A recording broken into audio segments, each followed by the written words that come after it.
ሰላም ጤና ይስጥልን የተከበራችሁና የተወደዳችሁ በዓለም ዙሪያ የምትገኙ የጣና ቴሌቪዥን ቤተሰቦች እንደምን ዋላችሁ በእያላችሁበት የምድር ዳርቻ ሁሉ አክብሮታዊ ሰላምታችን ይድረሳችሁ እያልን የህዳር 7 ቀን 2018 ዓ.ም የጣና ቴሌቪዥን ዜናችንን ይዘንላችሁ ቀርበናል። እስከ መጨረሻው አብራችሁን በመቆየት እንድትከታተሉን በአክብሮት እየጋበዝን የሰዓቱን ዜናዎች ርዕሶቹን አስቀድመን እናስደምጣችኋለን።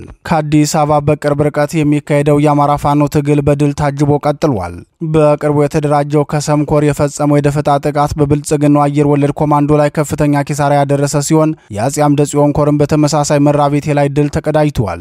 ጎጃም ደግሞ የኮር አደረጃጀት ስራውን በስኬት እያካሄደ ነው። በቀዳሚነት የምሰሙት መረጃ ነው። ፋኖ መሪ አማራ ህዝብ የሉና ትግል ወደ ወሳኝ ምዕራፍ እየተሸጋገረ ይገኛል። ብልጽግናውና አጋሮቹ ፋኖ ተዳክሟል እያሉ ቢያወሩም ፋኖ ግን ከቀን ወደ ቀን ራሱን እያሳደገ መሆኑን ያስመሰከረበትን ተግባር ዛሬ አሳይቶናል። በሰዓቱ ዜናችን ዝርዝር የተዘጋጀለት መረጃ ነው ይደመጣል። ብልጽግና ወደ አማራ ክልል የላከው ሰራዊቱ የተላከበትን እቅድ በተገቢው መልኩ ያሳካለት ነው። የጦር ወንጀሉን በከፋ መልኩ ያስቀጠለው የብልጽግናው ሰራዊት ጎንደር ላይ የፈጸመውን በዜናችን ተሰሙታላችሁ። ጎጃም ላይ ደግሞ ፋኖ የትግሉ መሪ ከሆነው የአማራ ህዝብ ጋር ቤት ዘግቶ መክሯል። ይህም የዜናችን አካል ነው ይደመጣል። የታላቁ ንጉስ የአፄ ቴዎድሮስ ልጅ ባይተዋሩ ልዑል ከኢትዮጵያ ከተሰደደ በኋላ ለ11 ዓመታት በቆየበት የእንግሊዝ ምድር ህይወቱ ካለፈ 146 ዓመታት ተቆጥረዋል።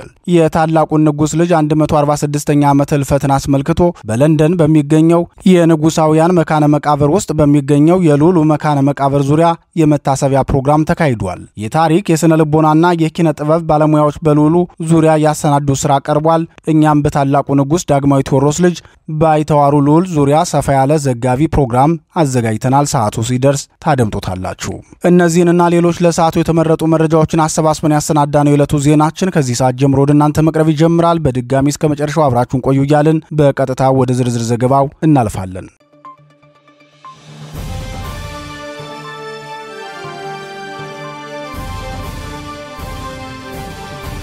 የአማራ ፋኖ ብሔራዊ ኃይል ጄኔራል አሳምነው ጽጌ እዝ ከሰምኮር ነበልባል ክፍለ ጦር ወሳኝ የተባለ የደፈጣ ጥቃት ማድረሱን የዙ ቃል አቀባይ ክፍል ገለጸ። የደፈጣ ጥቃቱ የተፈጸመው የብልጽግናው ሰራዊት የ104ኛ አየር ወለድ ኮማንዶ ክፍለ ጦር ከምንጃር ሸንኮራ ወደ በረት ወረዳ ሬሽን አድርሶ ሲመለስ ነው።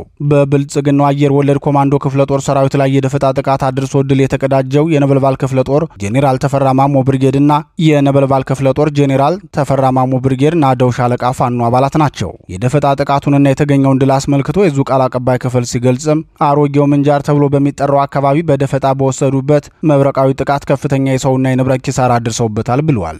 በዚህ የፋኖ ምት የተደናገጠው የብልጽግና ሰራዊት በእጁ ላይ የሚገኘውን ከቀላል እስከ ከባድ መሳሪያ ተጠቅሞ አጸፋ መልስ ለመስጠት ቢሞክርም ፋኖን ማግኘት አልቻለም። በዚህ የተነሳም በርካታ ሰራዊቱ ላይ ከባድ ጉዳት አስደርሶ የቀረውን ኃይሉንና የተሰዉ አባላቱን አስከሬን ይዞ ወደ መጣበት ተመልሷል ሲል የጄኔራል አሳምነው እዝ ከሰምኮር ቃል አቀባይ ክፍል አስታውቋል።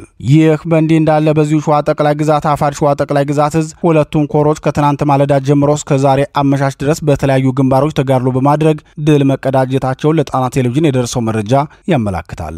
ብልጽግና ወደ ጠቅላይ ግዛቱ ካስገባው 5 የአየር ወለድ ኮማንዶ ክፍለ ጦር መካከል አንዱ በሆነው 101ኛ አየር ወለድ ኮማንዶ ክፍለ ጦር ላይ በመራቤቴ አውራጃ ከፍተኛ ኪሳራ ያደረሱበት መሆኑን የአፄ አምደ ጽዮን ኮር ቃል አቀባይ ክፍል ያደረሰን መረጃ ያመለክታል።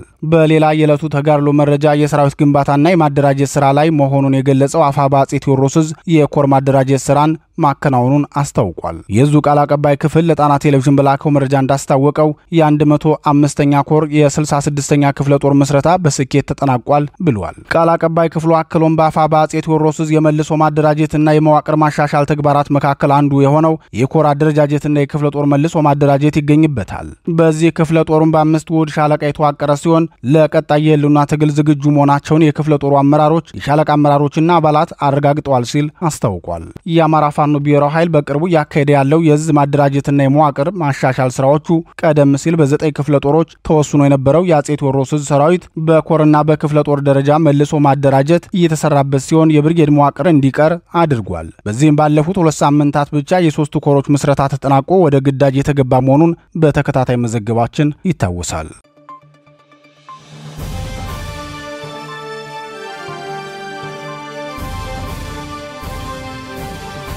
ፋኖ ከፍተኛ ሰራዊት አስመረቀም።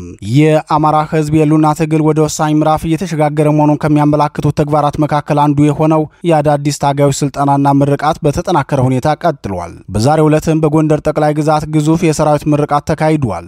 አፋድ ጎንደር ጠቅላይ ግዛት እዝ 206ኛ ከፍ ያለው ደሴ ኮር በአንበሳው ጋይንት ክፍለ ጦር የተከዜ መብረቅ ሻለቃ ሁለተኛ ዙር አዳዲስ ሰልጣኞችን አስመርቋል። መሰረታዊ ወታደራዊ ስልጠና ምርቃት የኮር አመራሮች፣ የክፍለ ጦር አመራሮች፣ የብርጌድ አመራሮች፣ የሻለቃ አመራሮችና የአገር ሽማግሌዎች በተገኙበት በደማቅ ሁኔታ በማስመረቅ የግዳጅ ስምሪት ሰጥቷል ሲል የአንበሳው ጋይንት ክፍለ ጦር ቃል አቀባይ አርበኛ ሻምበል ተስፋ ተናግሯል። የጎንደር ጠቅላይ ግዛት እዝ 206ኛ ከፍ ያለው ደሴ ኮር ምክትል ዘመቻ መምሪያ ኃላፊና የአንበሳው ጋይንት ክፍለ ጦር ስልጠና ክፍል ኃላፊ እንዲሁም ያስቻለው ደሴ ብርጌድ ዋና አዛዥ አርበኛ አስገዶም ውበቱ በምርቃቱ ላይ በሰጠው ማብራሪያ በዚህ ጦርነት መሃል ሆነን መደራጀትና መሰልጠን የታጋይ ባህሪ ነው። ዛሬ ሰልጥነው የተመረቁትን የአካል ብቃትና የአስተሳሰብ ስልጠና በጥራት በመውሰዳቸው በጠላት ላይ ተጽዕኖ ፈጥሮ የአሸናፊነት የበላይነት አምጥቶ አንገት ለማስደፋት ብሎም ጦርነቱን ለማጠናቀቅ ወሳኝ የሆነውን ተጋድሎ መወጣት የሚችሉ ናቸው ብሏል። አርበኛ አስገዶም ውበቱ አክሎም ሌሎች ክፍለ ጦሮችና ብርጌዶች ስልጠና መስጠት አስገዳጅ ተግባር በመሆኑ ሁሉም አመራርና አባል ግዴታውን እንዲወጣ ሲል አሳስቧል።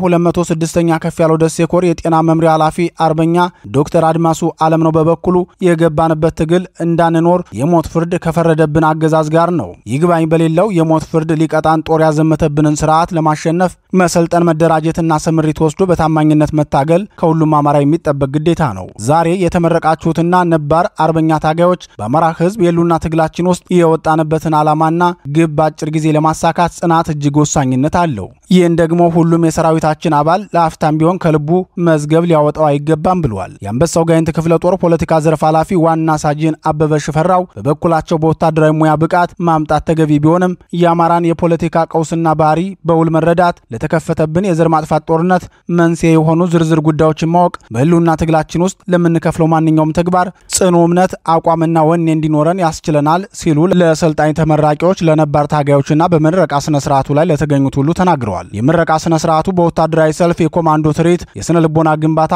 ሽለላና ልዩ ልዩ ዝግጅቶች የተካሄዱበት ሲሆን ልዩ አስተዋጽኦ ላበረከቱ አካላትም የሽልማትና እውቅና በመስጠት ፕሮግራሙ መጠናቀቁን የአንበሳው ጋይንት ክፍለ ጦር ቃል አቀባይ አርበኛ ሻምበል ተስፋ ለጣና ቴሌቪዥን ባደረሰን መረጃ አስታውቋል።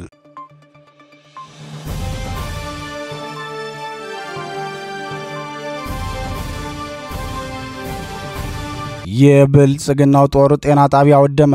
በአማራ ክልል የሚገኙ የህዝብ መገልገያ ተቋማትን በመዝረፍና በማውደም ህዝብ እንዳይጠቀምባቸው በማድረግ የጦር ወንጀል እየፈጸመ ያለው የብልጽግናው ሰራዊት ዛሬ ሌሊትን በጎንደር ቀጠና ጤና ጣቢያ በማውደም ደግሞታል። የብልጽግናው ሰራዊት ዛሬ ሌሊት ወደ ጋይንት አውራጃ አፋፍ መንደር ወይም ሰጥላ ማርያም ተብሎ ወደሚጠራው ቀበሌ ገብቶ የህዝብ መገልገያ የሆነውን የሰጥላ ማርያም ጤና ጣቢያን አውድሞ መውጣቱን የአካባቢው ነዋሪዎች ተናግረዋል።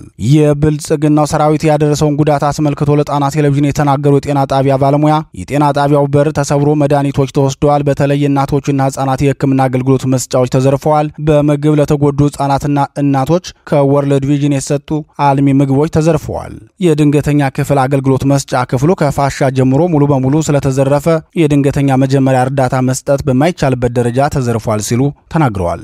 የባለሙያዎች መኝታ ክፍሎች ተሰባብረዋል ሲሉ የተናገሩት የጤና ተቋሙ ባለሙያዎች የጤና ባለሙያዎች ተከራይተን የምንኖርባቸው ክፍሎች ሳይቀር በሮቹ የተሰበሩ ተፈትሸዋል፣ ንብረቶች ተዘርፈዋል፣ እኛ ባለሙያዎችም ወደ ተቋምና መኖሪያ ቤቶች መግባት እንዳንችል ተደርገናል ብለዋል። ከጤና ጣቢያው መዘረፍና መውደም በተጨማሪም በህብረተሰቡ ቤት ለቤት በመግባት ፍተሻ በማድረግ የነጋዴዎች ሱቆችን እየሰበሩ ጥሬ ገንዘብና ቁሳቁስ ተዘርፈዋል። የእናቶች መቀነት ጭምር እየተፈታ እንደተዘረፈ የአካባቢው ነዋሪዎች ለጣና ቴሌቪዥን ተናግረዋል።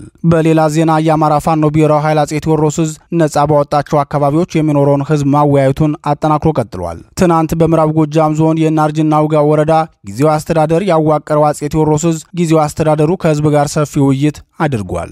በ201ኛ ኮር 74ኛ ክፍለ ጦር ስር የሚገኘው የናርጅና ውጋ ወረዳ ጊዜያዊ አስተዳደር ህዝባዊ ውይይቶች አጠናክሮ ቀጥሏል። የናርጅና ውጋ ወረዳ ጊዜያዊ መንግስት በሚያስተዳድራቸው ቦታዎች እነዳራ እና ጣሞ ዳሮ ቀበሌ በርካታ ማህበረሰብ በተገኘበት ውይይት ማካሄዱን የ201ኛ ኮር ቃል አቀባይ ፋኖ ሀብታሙ የሱፍ ገልጿል። ፋኖ ሀብታሙ የሱፍ በህዝባዊ ውይይቱ ላይ የተነሱ ነጥቦችን ሲገልጽም የአፋባ አሁናዊ ሁኔታ አስመልክቶ ሰፊ ማብራሪያ ተሰጥቶበታል። የተስተካከለና ጠንካራ የቀበሌ አደረጃጀት መዘርጋትን፣ አጉል ባህልን አስመልክቶ ሰፋ ያለ ትምህርት ሰጥተናል። ህዝባችን በየትኛውም ሁኔታ ለሚጠየቁ ድጋፎች ማለትም የዘመቻም ይሁን የገንዘብ ድጋፍ ከጎናችን እንደሚሆኑ በታላቅ ደስታ አረጋግጠውልናል ብለዋል።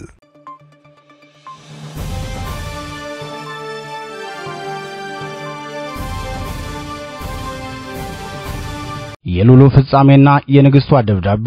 የታላቁ ንጉስ ዳግማዊ ቴዎድሮስ ልጅ ሉል አለማየሁ ቴዎድሮስ ከመቅደላው ጦርነት ፍጻሜ በኋላ በአንድ ወር ልዩነት አባታቸውንና እናታቸውን በሞታቸው በግዞት ወደ እንግሊዝ አገር ተወስደው ለ11 ዓመታት ከኖሩ በኋላ ያረፉት ከ146 ዓመታት በፊት በትናንትናው ዕለት የባይተዋሩ ሉል ፍጻሜ ረፍትና የእንግሊዝ ቆይታቸውን አስመልክቶ የታላቁ ንጉሰ ነገስት ዳግማዊ ቴዎድሮስ ቤተሰቦች ያሰባሰቡት ኮሚቴ በብሪታንያ የኢትዮጵያ ተራድኦ ማህበር ጋር በመተባበር በትናንትናው ዕለት የመታሰቢያ ፕሮግራም ተዘጋጅቶ ነበር። በመታሰቢያ ዝግጅቱ ላይ የታሪክ ተመራማሪዎችና የስነ ልቦና ምሁራን ተገኝተው በዝርዝር ማብራሪያ የሰጡበት ነበር። የመታሰቢያ ፕሮግራም አዘጋጅ ኮሚቴው ስለ ባይተዋሩ ሉል ታሪክና ሌሎች ጉዳዮችን የሚገልጽ መረጃ አድርሶናል። ከኮሚቴው የደረሰንን ሰነድ እንደሚከተለው እናቀርብላችኋለን። የጻድቅ ሰው መታሰቢያ ለዘላለም ይኖራል። መዝሙር 111 ከቁጥር 6። የሉል አለማየሁ ቴዎድሮስ የኢትዮጵያ አጭር የህይወት ታሪክ መታሰቢያ 1853 እስከ 1871 ዓመተ ምህረት። የሉል አለማየሁ አባት ዳግማዊ አጼ ቴዎድሮስ ንጉሠ ነገሥት ዘኢትዮጵያ በሀገር ውስጥና በውጭ ሀገር ቅንብር የተነሳውን ኢትዮጵያን የሚያፈርስ ጠላት ሁሉ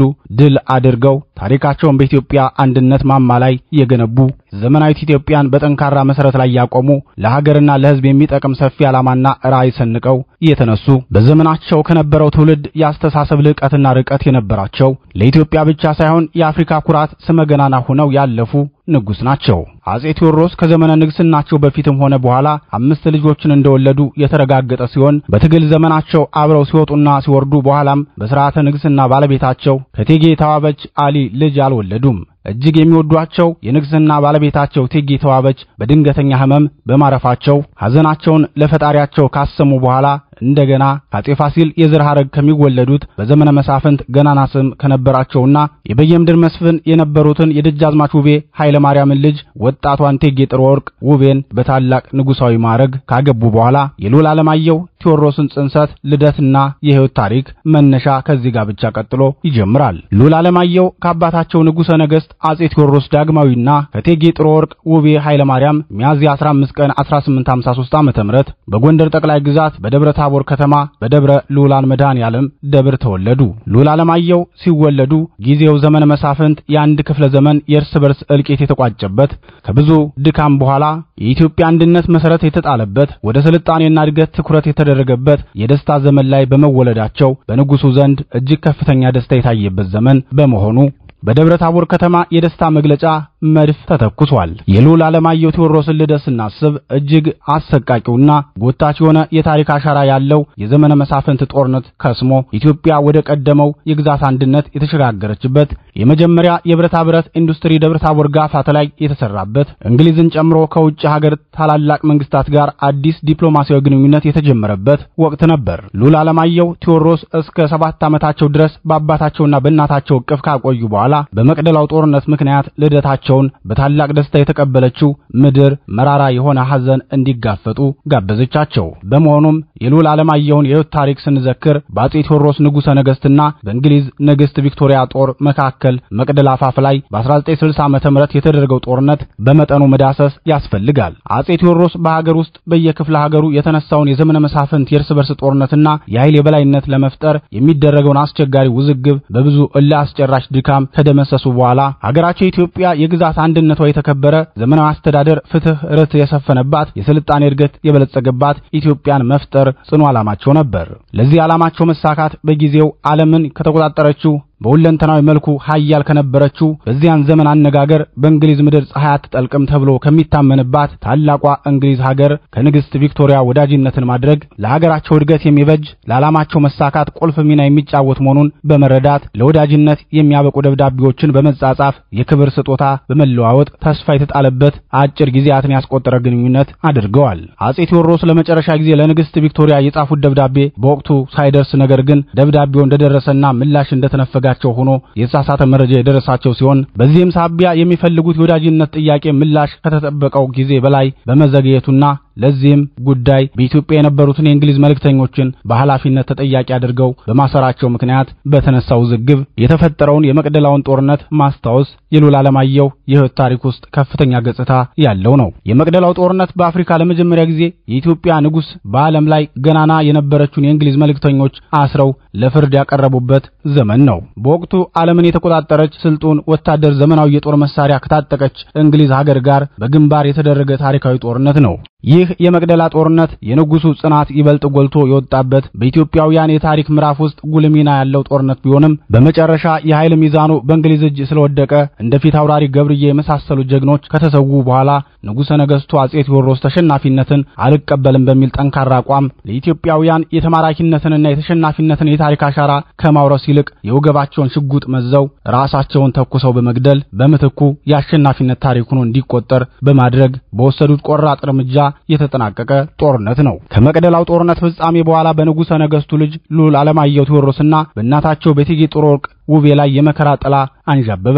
የእንግሊዝ ወታደሮች በመቅደላ መድኃኔዓለም አዳራሽ የተሰበሰበውን የኢትዮጵያ ጥንታዊ ቅርስ በወርቅ የተጌጡ ታቦታተ ሕግን፣ የነገስታት ዘውዶችን፣ የንጉሱ የጀግንነት የክብር ልብስ፣ በዝሆን ጥርስ የተጌጡ ጎራዴዎችንና ጋሻዎችን፣ እጅግ ውድ የሆኑ የብራና መጻሕፍትን በጠቅላላው ዋጋ ገምቶ ሊወስናቸው የማይችል ውድ የሀገራችን ሀብት በ250 በቅሎ በ15 ዝሆኖች ከጫኑ በኋላ ቀሪውን ሀብትና ንብረት የመቅደላ አምባ በጉም የተሸፈነ እስኪመስል ድረስ ሙሉ ለሙሉ አቃጥለው አወደሙት። ሉል አለማየሁም በተወለዱ በ7 ዓመታቸው ከእናታቸው ከእቴጌ ጥሩ ወርቅ ጋር በአባታቸው ፈንታ የጦር ምርኮኛ ሆነው ጉዞ ወደ እንግሊዝ ሀገር ተደረገ።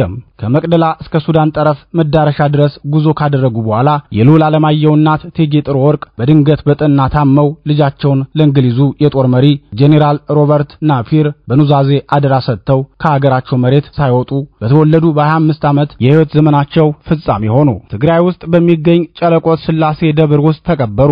የሉል አለማየሁ ሰቆቃ እየበረታና እየጠነከረ መጣ።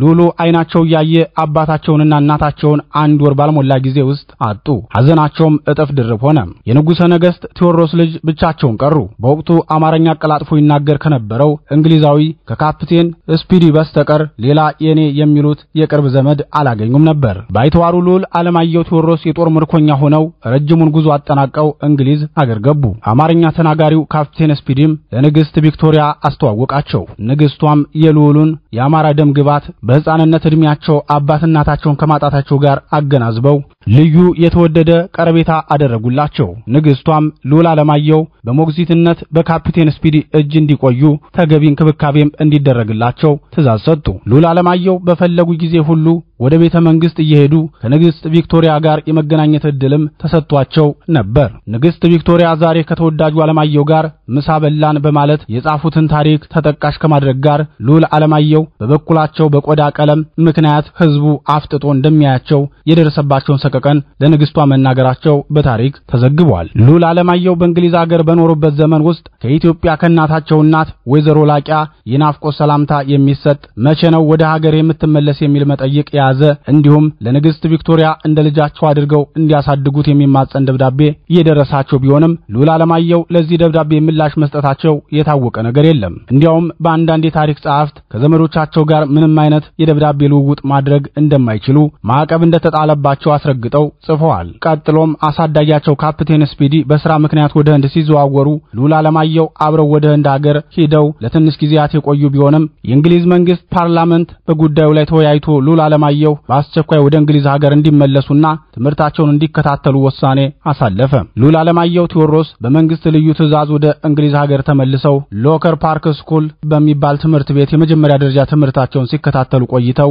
እንደገና ወደ ቻልተንሃም ተዛውረው በቀጣይ ትምህርታቸው ላይ ከቆዩ በኋላ ያላቸው ዝንባሌ ተጠንቶ ራግቢ ትምህርት ቤት ገብተው ስፖርታዊ ትምህርት ተምረዋል። ቀጥሎም ሮያል ሚሊተሪ ኮሌጅ ገብተው በኮሌጁ የመጀመሪያው ጥቁር አፍሪካዊ ተማሪ ሆነው የወታደራዊ ሳይንስ ስልጠና ትምህርትን ተከታትለዋል። ሆኖም በወቅቱ በደረሰባቸው የቆዳ ቀለም ልዩነት ሰቀቀን ምክንያት ደስተኛ አለመሆናቸው ታውቆ ደቡባዊ ምዕራብ ኢንግላንድ ሊድስ ተብሎ ወደሚጠራው ከተማ ተዘዋውረው ሳይሪያል ራንሰን በሚባሉ አረጋዊ መምህር አማካኝነት የቤት ውስጥ ትምህርታቸውን እየተከታተሉ ባሉበት ወቅት ባደረባቸው የሳምባ ምች ህመም ምክንያት ምክንያት ለ6 ሳምንታት በሕክምና ሲረዱ ቆይተው በተወለዱ በ18 ዓመታቸው በህዳር ወር 1871 ዓመተ ምህረት ከዚህ ዓለም በሞት ተለዩ። ቀብራቸውን በንግስት ቪክቶሪያ ትዕዛዝ በወታደራዊ ስነ ስርዓት በታላቁ የዊንዘር ቤተ መንግስት በክብር ከተፈጸመ ዛሬ 146ኛ ዓመት ተቆጠረ።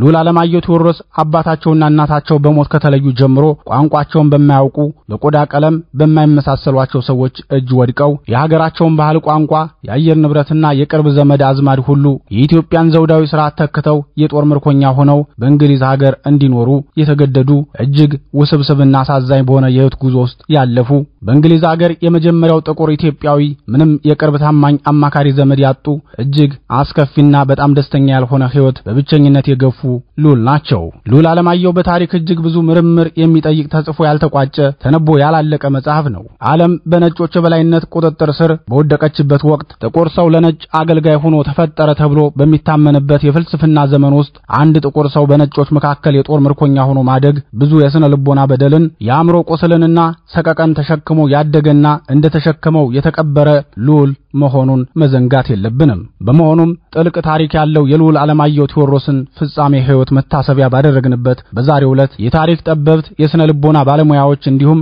ከያንያን ጨምሮ በመሳተፍ ልዑሉ በእንግሊዝ ሀገር የጦር ምርኮኝነት በቆዩበት የህይወት ዘመን ውስጥ የደረሱበትን የምርምርና የጥናት ውጤት ጭብጥ እንዲያካፍሉን ጋብዘናል። የልዑል ዓለማየሁ አስቸጋሪና ከባድ ህይወት ለማሳለፋቸው ትልቁ ማስረጃ የዕለት እረፍታቸውን ዜና ድንገት ሰምተው የተደናገጡት ንግስት ቪክቶሪያ በግል ማስታወሻ የክብር መዝገባቸው ጥሩ ዓለማየሁ ዛሬ ጧት መሞቱን በቴሌግራም ስሰማ በጣም አዝኜ ደነገጥኩ። በጣም ያሳዝናል። ብቻውን እንግዳ በሆነ ሀገር የሱ የሆነ አንድም ዘመድ በሌለበት ደስተኛ ህይወት አልነበረም። በሁሉም አይነት ችግሮች የተሞላና በጣም ስሜታዊ ነበር። ሰዎች በቆዳ ቀለሙ ምክንያት አፍጥጠው እንደሚመለከቱት ሁሉ ይሰማው ነበር በማለት ያሰፈሩትን ታሪካዊ ቃል መመርመር ብቻውን ልዑል ዓለማየሁ ለ11 ዓመታት በእንግሊዝ ሀገር በጦር ምርኮኝነት ሲኖሩ ምን ያህል አስቸጋሪና አስከፊ በብቸኝነት የተሞላ የሰቀቀን የህይወት ጉዞ ውስጥ እንዳለፉ በግልጽ መረዳት ይቻላል። አጼ ቴዎድሮስ ለእናታቸው ለወይዘሮ አትጠገብ ወንድወሰን ብቸኛ አንድ እናቱ እንደሆኑ ሁሉ ልጃቸው ልዑል ዓለማየሁ ቴዎድሮስም ለእናታቸው ለእቴጌ ጥሩ ወርቅ ውቤ ብቸኛ የበኩር ልጅ ናቸው።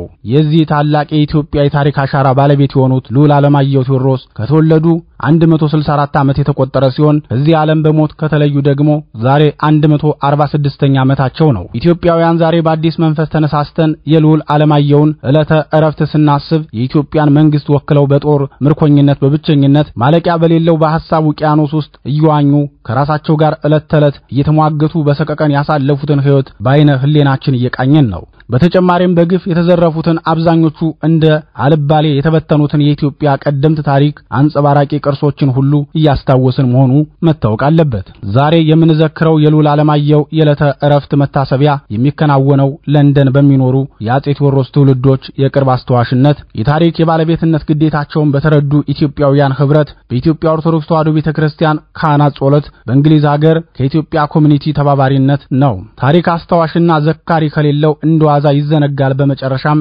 ይጠፋል። በመሆኑም ወድቆ ይነሳል፣ በእጅ ዘግይቶ ይከበራል በልጅ እንደሚባለው ሁሉ ሰፊ የኢትዮጵያ ታሪክ ተሸክሞ ለረጅም ጊዜ የተዘነጋውን የልዑል ዓለማየሁ ቴዎድሮስን ዕለተ ዕረፍት ዝግጅት ላይ የተሳተፋችሁ ኢትዮጵያውያን ሁሉ ከፍተኛውን የሀገራችሁን የታሪክ አሻራ በኢትዮጵያዊ ስሜትና አንድነት በመዘከራችሁ ትልቅ ክብርና ኩራት ሊሰማችሁ ይገባል። ወደፊት የታሪኩን ታላቅነት በማውሳት ልዑል ዓለማየሁ ከንግስት ቪክቶሪያ ጋር የነበራቸውን ቀረቤታ በማስገንዘብ ከሁሉም በላይ በመከራም ሆነ በደስታ ኢትዮጵያ ከእንግሊዝ ሀገር ጋር ያላትን የጠበቀ ታሪካዊ ግንኙነት አጉልቶ በማሳየት ልዑል ዓለማየሁ በእንግሊዝ ሀገር ታሪካቸውን አጉልቶ በሚያሳይ መልኩ ሊሰሩ የሚገባቸው ቋሚ ገላጭና ቀጣይነት ያላቸው ተግባራትን ለማከናወን እቅድ የተያዘ በመሆኑ ለዚህ ሁሉ የኢትዮጵያውያን አንድነትና ትብብር ወሳኝ ሚና እንዳለው በአጽንኦት ለማሳሰብ እንወዳለን። በመጨረሻም በዚህ ታሪካዊ መታሰቢያ በሁለንተናዊ መልኩ የሳተፋችሁ ሁሉ የኢትዮጵያ አንድነት መሰረት በሆኑት በገናናው ንጉሳችን ዳግማዊ አጼ ቴዎድሮስ እንዲሁም በልጃቸው በልዑል ዓለማየሁ ቴዎድሮስ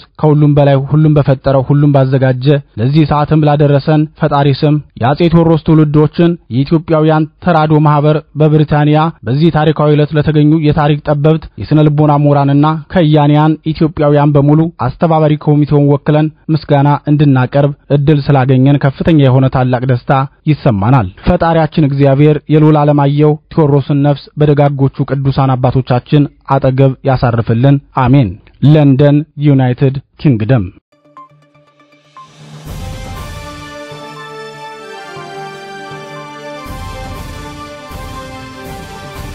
ክቡራትና ክቡራን ዜናችን የተከታተላችሁትን ይመስል ነበር። በዚሁ ተሰናበትን። ጤና ይስጥልን።